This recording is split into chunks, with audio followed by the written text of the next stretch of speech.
'n voorreg om weer vanmôre saam met jou stil te word met God se woord. Ons praat vanmôre oor God se liefde en ek vat nou na Judas 1 vers 21. Judas skryf vir ons, hy sê, hou julle liefdesband met God in stand. Verwag die ontferming van ons Here Jesus Christus met die ewige lewe as einddoel. Die fundamentele tema van hierdie wonderlike brief, soos gevind in vers 21, is die vermaning om onsself in die liefde van God te bewaar. Judas se hart is, ja, daar is ketters en bedrieërs, maar julle, geliefdes, bewaar julle self in die liefde van God. Om jouself in die liefde van God te bewaar, beteken nie dat jy God se liefde moet verdien deur 'n goeie seentjie of dogtertjie te wees nie. God se liefde is onvoorwaardelik. Soveel dat Paulus in Romeine 5 vers 8 verklaar dat God se liefde teenoor ons bewys het deurdat Christus vir ons gesterf het toe ons nog sondaars was.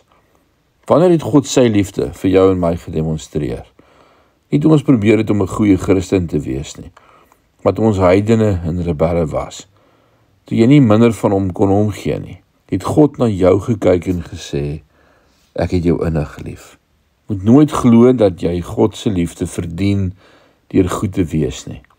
Baie Christene beskou God asof hy so skers vader is.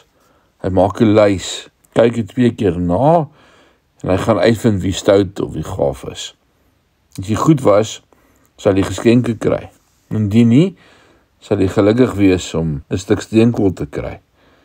Maar niks kan verder verwyder wees van die aard van ons Vader nie.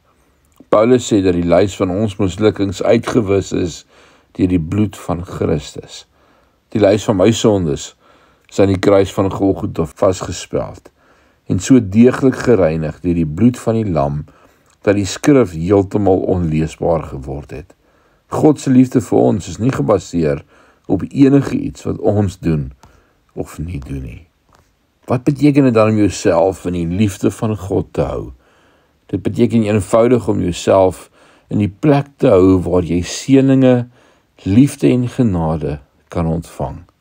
Hy sê nie, jy was vandag sleg, so ek draai die kraan toe nie. Nee, God se seëninge kom altyd af. Gaan lees Klaagliedere 3 vers 23. Mag jy in hierdie dag bewus wees van God se seëninge en liefde vir jou. Amen.